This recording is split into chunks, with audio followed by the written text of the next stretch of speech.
Hello friends, I am welcoming all to join me to have some time in discussing some of the important aspects of human development. বন্ধুরা আমরা অনেকেই ছোট অবস্থায় বুঝতে পারি না যে সত্যিকারের সঠিক করে যদি যে দিশা নির্দেশ করলে গাইডেন্স পেলে ছেলেমেয়েরা কি করে কোথায় পৌঁছাতে পারতো। এটা আমাদের গ্রামের জীবনে বিশেষ করে দেখা যায়। তাদের অনেকেই তেমন কিছু বিশেষ গুণগতভাবে কাউকে বিকশিত করলে কি ধরনের তারা শিক্ষা নেবে বা জানবে, এই জিনিসটা আমরা দেখিনি গ্রামের দিকে এই লোকেদের মধ্যে।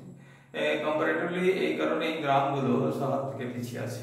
এই যে পিছিয়ে থাকার মূল কারণ যে আর্থিক এবং যে বৌদ্ধিক বিকাশ মানে শিক্ষা দীক্ষা অর্জন করে যে গুণ অর্জন করে ট্রেনিং নিয়ে এইসব যে বিকাশ হওয়া দরকার সেটা আমাদের অনেকেই তেমন ঠিক করে উঠতে পারেনি বা পারে না।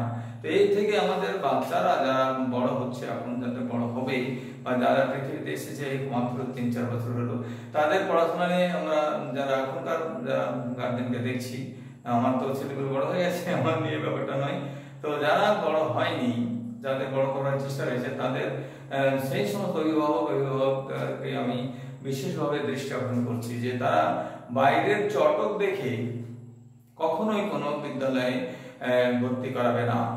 বাইরে বিশাল বিল্ডিং, বিশাল ধরনের ব্যবস্থা, বিশাল প্রচার, অ্যাডভার্টাইজমেন্টস, পাবলিসিটি, এসব দেখে বাচ্চাদের ভর্তি করানো চলবে না। তার গুণগত মানটা কেমন, তার ফ্যাকাল্টি কেমন, তারা শিক্ষক শিক্ষিকা কেমন রেখেছে, তাদের শিক্ষাগত যোগ্যতা কেমন, তাদের কমিটমেন্ট কত রয়েছে তাদের কাজের প্রতি, এবং তারা সত্যিকারের তাদের কমিটমেন্ট রয়েছে কিনা আদৌ, তাদের বৌদ্ধিক বিকাশের জন্য তারা অনুঘটক হিসাবে কাজ করবে না তাদের ক্ষতি করে দেবে, তাদেরকে নেগেটিভ বিচারে তারা নিজের হতাশা তাদের চাপিয়ে দেয়, তাদেরকে হতাশাগ্রস্ত করে তুলবে না, ইন্সপায়ার করবে। এগুলো দেখে নিতে হয়, এগুলো দেখে নিই তবে একটা ভালো বা মন্দ স্কুলের যে স্ট্যান্ডার্ড সেটা বিচার করতে হয়। এবং এইটা নিজে একদিন গিয়ে দেখা যাবে না, এটা দেখতে হবে সেই সমস্ত অভিভাবকেরা যারা স্কুলে তাদের গত কয়েক বছর ধরে শিক্ষাবর্ষে তাদের ছেলে মেয়েকে সেসব স্কুলে পড়িয়েছে, তাদের কাছে খোঁজ নিতে হবে, তাদের কাছে জানতে হবে যে তোমার যে সন্তানের আগে এখানে পাঠিয়েছিলে তারা কতটা মানসিকভাবে বা বৌদ্ধিকভাবে বিকশিত হলো, তাদের মধ্যে সেই সংস্কার এলো কিনা, ডিসিপ্লিন এলো কিনা, তারা ঠিক করে মানুষের মধ্যে প্রেরণা পাওয়ার মতো কিছু হলো কিনা, তাদের হাতের লেখাগুলো উন্নত হলো কিনা, তারা পড়ে নিজের বুঝবার ক্ষমতা, উপলব্ধি ক্ষমতাটা তাদের বিকশিত হলো কিনা, তারা বড়কে সম্মান করতে শিখলো কিনা, তারা কাউকে তার কথা মানে কি মানে না এটা শিখলো কিনা, তারা নিয়মানুবর্তিতা শিখলো কিনা, তারা সময়ের মতো সময় কাজ করতে শিখলো কিনা, এই সবগুলো ওই সমস্ত অভিভাবকের কাছে জেনে নিতে হবে। এবং যদি জেনে নেওয়া যায় তাহলে তারা কি করবে, সঠিক করে গাইডেন্স দিতে হবে যে না আমি তো ওখানে দিলাম, কিছু হলো না, এবং শিক্ষকেরা তেমন গাইডেন্স নির্ভর করেনি, আমার ছেলেটা যেমন তেমনই ছিল, এতটুকু উন্নত হলো না। তো এই ধরনের তারাই বলবে যারা তাদের ছেলেমেয়েকে একটু নিজেরা গাইড করেনি, যারা কখনোই তাদের শিক্ষার দিকে ধ্যান দেয়নি, তারা নিজের গর্ব নিয়ে, অহংকার নিয়ে, তাদের আমি খুব ব্যস্ত থাকি বা আমি খুব বিভিন্ন রকম কাজের সঙ্গে জুড়ে আছি, অতএব আমার সে ধরনের সময় পাইনি, এই ধরনের যারা ভাবে তাদের ছেলে মেয়ে যখন শিখবে না, তাদের কাছে এই ফিডব্যাকটা পাওয়া যাবে। তাহলে এই ধরনের ফিডব্যাক নিলে কিন্তু কনফিউজ হয়ে যাবে। সেজন্য এমন সব গার্জেনদের কাছে ফিডব্যাক নিতে হবে যারা সত্যিকারের সেই স্কুলের ভালো ছাত্র হিসাবে নিজেকে প্রমাণ রেখেছে। ভালো ছাত্র কি শুধু পরীক্ষা মার্কস পেলে নয়, তাদের আচরণ বদলে গেছে, তাদের বিচার শৈলী বদলে গেছে, তাদের ব্যবহার বদলে গেছে, তাদের দৃষ্টিভঙ্গি বদলে গেছে, তারা সম্মান করতে শিখেছে। ঠিক আছে, এইরকম যদি ছাত্রের গার্জেনের সঙ্গে দেখা হয় বা তাদের খোঁজ নিতে হবে যে আপনার ছেলে মেয়েটা কেমন রেজাল্ট হয়েছিল, সে এইগুলো যদি দেখা যায় যে তার ছেলের রেজাল্ট হয়নি কোনো রকম ভালো, সে যেমন ছিল তেমনই আছে, he has been stupid earlier and he has remained the stupid at the same, যখন বোঝা যাবে সেই ধরনের গার্জেনের কাছে গিয়ে নিজেকে কনফিউজ করলে হবে না। আমি নতুন শিক্ষাবর্ষে আমার যে সমস্ত স্কুলে যে সমস্ত গার্জেনকে মানে মিট করবো বা তাদের সঙ্গে কথা বলবো, তাদেরকে আমি এই কথাগুলো বলবার জন্য চেষ্টা করবো যে আমাকে দেখিয়ে কনফিউজ হওয়ার কোনো কারণ নেই। neither you have to judge the situation by seeing me. আমাকে দেখে স্থিতি করার দরকার নেই, আমাকে দেখতে হবে যে আমার যে আউটপুটটা, আমি ইনপুট দিলাম, আমি অর্থ খরচ করলাম, ভর্তি করলাম এবং ছেলেপেলে বছরভর পড়ালাম, তাদের জন্য সময় ব্যয় করে উঠলাম, কাটালাম স্কুলে, তারপরেও যারা যে জ্ঞানের যে স্তর, যে এইখান থেকে এইটুকু হলো না, এইখান থেকে এইটুকু হলো মাত্র, অথবা এদিকে চলে গেল, নিচে চলে গেল, এইটা যারা হয়ে আছে তাদেরকে না দেখে যারা এইখান থেকে শুরু করেছিল আর এত দূর চলে গেছে, নিজের হাইট সমান গেছে, তাদেরকে নিয়ে বসতে হবে, তাদের কাছে ফিডব্যাক নিতে হবে, দিয়ে যে কয়েকটা কাছাকাছি কনভেনিয়েন্ট এলাকাতে যে সমস্ত স্কুলগুলো রয়েছে তাদের কাছে গিয়ে নিজেকে পরীক্ষা করে নিতে হবে, নিজে পরীক্ষা করে নিতে হবে। যদি মনে করুন আপনি হাওড়ার কোনো জায়গাতে বাস করছেন, সেখানে দূর প্রত্যন্ত 24 পরগনার মধ্যে বাস করছেন, ঠিক আছে, তাহলে পপুলেশন বেশি আছে, কোথাও দিনাজপুরে থাকছেন, মুর্শিদাবাদে, বীরভূমে, বর্ধমানে, যেখানে থাকুন না কেন, আপনার আশেপাশে এমন কিছু শিক্ষা প্রতিষ্ঠান থাকবে যেগুলো নাম মডেল থাকবে না, they will not have the name as model school or mission school, এসব নাম তাদের হয়তো থাকবে না, কিন্তু তাদের কার্যকলাপ, তাদের পড়াশোনার শৈলী বা বাচ্চাদের বিকশিত করার যে চেষ্টাটা, তারা মডেল হবে, they will give their model services for their children, and you will see that how far the guardians are cheated by the school organization. যদি দেখা যায় যে অকারণে অনেক বেশি মানে ডেভেলপমেন্ট নিয়ে বা কিছু কিছু নিয়ে বিভিন্ন ধরন করে টাকা আদায় করার চেষ্টা করা হচ্ছে, এইসবগুলো নিয়েও খোঁজ নিতে হবে। হ্যাঁ, স্কুলকে বিকশিত করতে হলে সবার কন্ট্রিবিউশন দরকার। যদি স্বেচ্ছায় কারো স্কুলের বিকাশের জন্য কিছু কিছু কন্ট্রিবিউশন করার ইচ্ছা থাকে তো দিতেই পারে, কিন্তু যখন এক্সটর্শন করার মতো করে, যেমন গুন্ডারা করে, তোকে 1 লাখ টাকা এখন দিতে হবে, নাহলে তো গুলি করে উড়িয়ে দেবো, এই ধরনের যদি পরিস্থিতি হয়, এই ধরনের পরিস্থিতিগুলোকে বুঝতে হবে, অনুভব করতে হবে, এই ধরনের ব্যাকগ্রাউন্ডগুলো জেনে নিতে হবে যে স্কুলের খোলা হয়েছে তার উদ্দেশ্যটা কি। আমি ব্যক্তিগত বলতে পারি যে আমার এই প্রত্যন্ত এলাকায় যেখানে আমি একটা স্কুল খুলেছি আফটার রিটায়ারমেন্ট, তো এখানে আমাদের যে আর্থিক সামাজিক পরিস্থিতি, এখানে সবাই কৃষি নির্ভর অথবা মানে নিজের কর্ম নির্ভর, মানে তারা হয়তো কোনো ভালো ঠিকাদারি করে বা রাজমিস্ত্রি ভালো, তাদের অনেক প্রসার রয়েছে, বা ছোটখাটো ব্যবসা করে, এইসব লোকেদের পরিবার থেকে আমার এখানে ছাত্র এসেছে। তাই আমি খুব ন্যূনতম একদম যেটা না নিলে টিচারদের দেওয়া যাবে না, সেটা নিয়ে তাদের বেস্ট সার্ভিস দেওয়ার চেষ্টা করেছি। এবং যারা ভালো ছাত্র, যারা ভালোভাবে বাড়িতে মানে সেটাকে নিয়ে বুঝেছে বা পড়েছে বা তাদের নিয়মানুবর্তী তারা প্রকট হয়েছে, সেই সমস্ত ছাত্রছাত্রীরা ভালোই নিজের প্রমাণ করেছে নিজেদেরকে। এবং যারা সেটা করেনি, যারা শ্রদ্ধা সম্মানের সঙ্গে এগুলো গ্রহণ করেনি, বাড়িতে সেটা একবার ওয়াজ করারও চেষ্টা করেন বাপ মা, তাদের ছেলে মেয়ে যেমনকার তিমিরে তেমন তিমিরে থেকে গেছে। তো আপনারা যারা নিজেদের ছেলে মেয়েদের পড়াচ্ছেন বা পাঠাচ্ছেন কোনো স্কুলে, যদি আপনাদের মনে হয় যে আমি যেখানে পাঠাচ্ছি তার ফিডব্যাক নিয়ে দেখলাম it is not up to the mark to bring up the child and two brush up there mind as well as to save there character and qualities, তাহলে আপনি সেখানে অনুরোধ করবো এরকম ধরনের স্কুলে নিশ্চিতভাবে দেবেন না।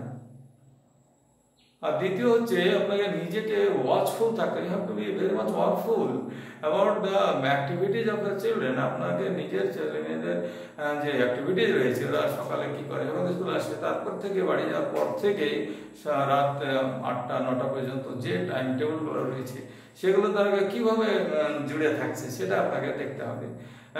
আমরা সহজ রাস্তা পেয়ে গেছি যে না খুব ব্যস্ত থাকছি, আমি তো আমার তো পারছি না, তো মোবাইলটা দিয়ে দিলাম, তো এখন খেয়াল দেওয়া অনলাইন গেম খেয়াল বা যেটা তোর মধ্যে লুডো খেয়াল, এইসব করতে গিয়ে কি হবে, বাচ্চাটার যে অ্যাটেনশন রয়েছে ডাইভার্টেড হয়ে যাবে, তখন কিছুতেই মনে পড়বে না যে আমাকে এখন থেকে এইটা কাজ করতে হবে। তাদের কোনো নির্দিষ্ট টাইম টেবিল নেই। তো আমি অনুরোধ করি যারা আপনারা বাচ্চাদের পড়াতে চান বা মানুষ করতে চান, তারা নিজেরাই নিজেদের বাচ্চাদের জন্য একটা নির্দিষ্ট টাইম টেবিল বানিয়ে দেবেন।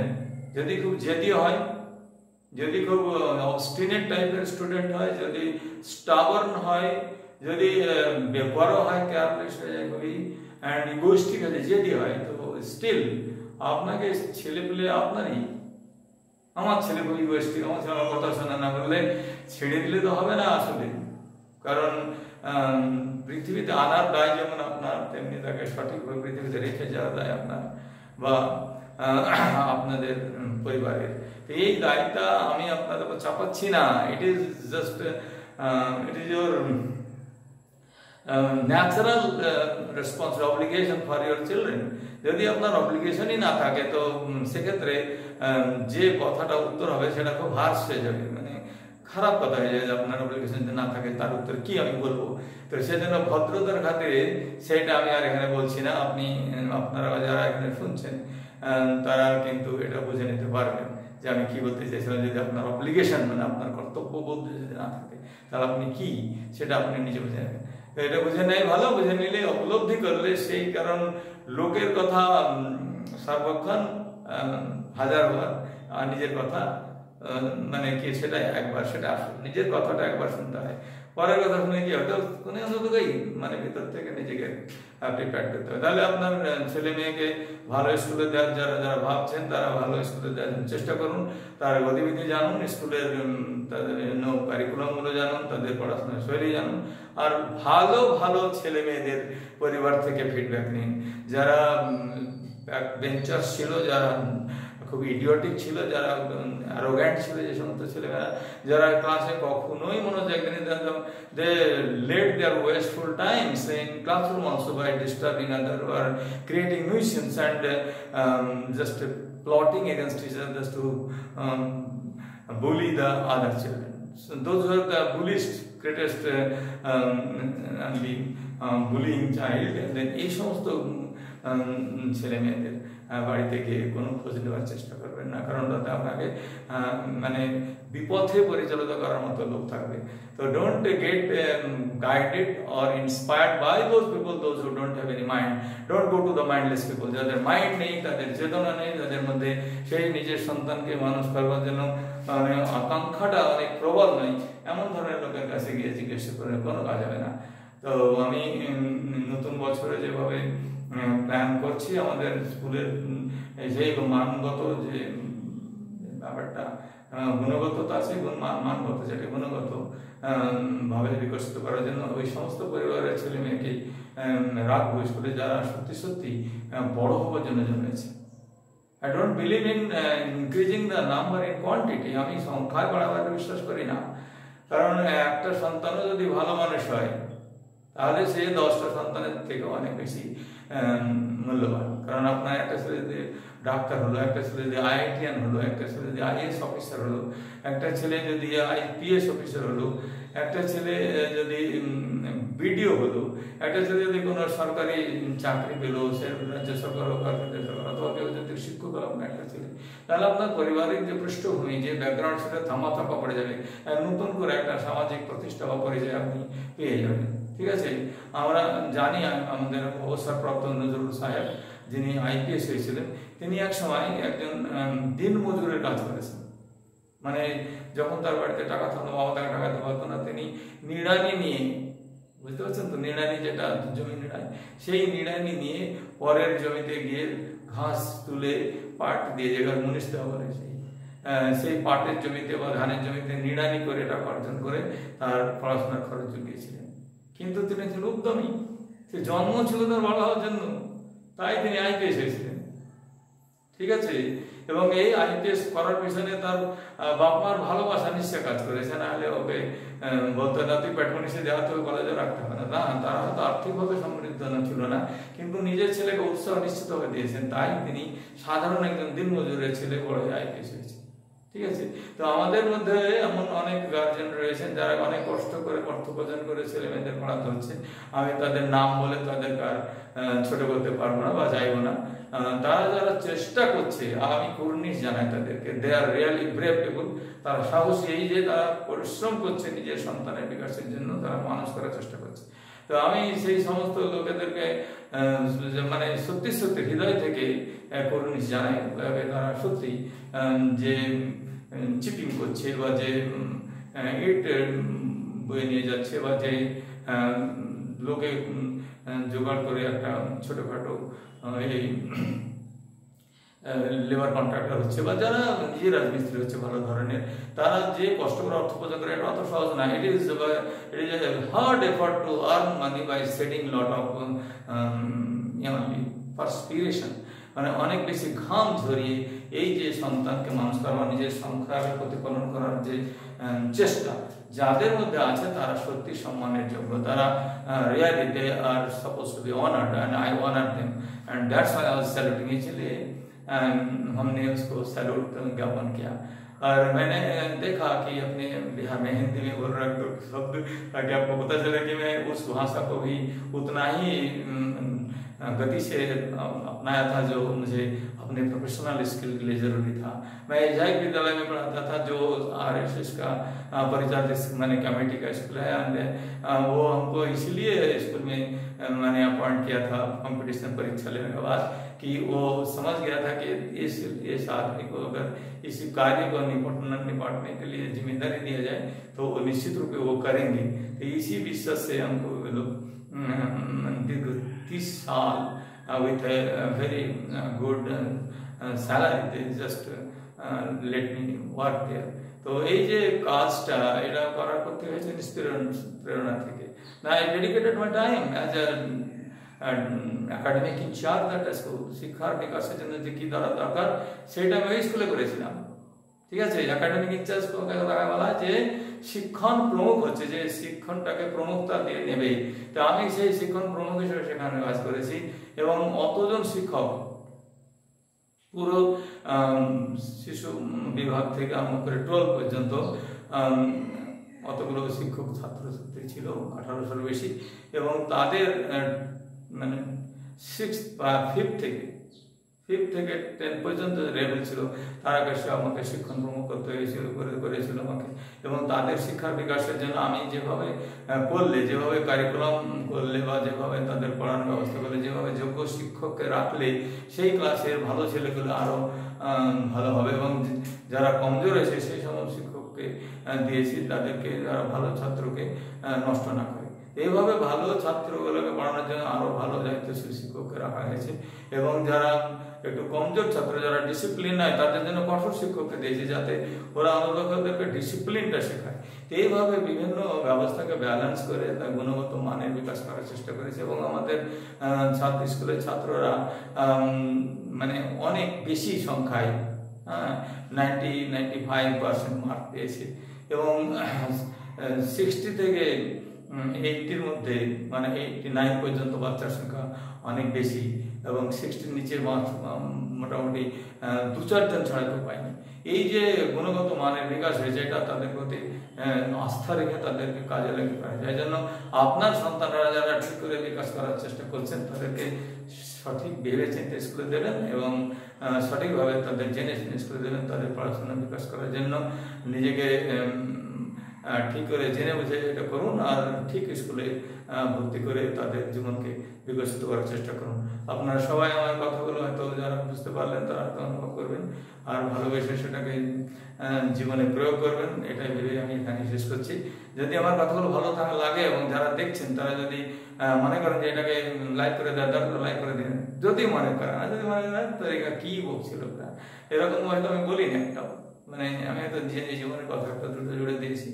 যদি ভালো লাগে তো লাইক বা শেয়ার করে দিন যাতে অন্যরা আমার কথাগুলো বুঝতে পারে এবং নিজের ছেলে মেয়ের পড়াশোনার ব্যাপারে একদম গাফিলতি করবেন না, কারণ তারাই হচ্ছে ভবিষ্যৎ প্রতিনিধি আমাদের সমাজের। তাদেরকে মানুষ করা যায় আমাদের সবার। আসুন আমরা সবাই সেটা করি, ঠিক আছে? শিক্ষক হিসাবে আমি এটা সকলের কাছে অ্যাপিল করছি। নমস্কার, আসসালামু আলাইকুম, ভালো থাকুন সবাই।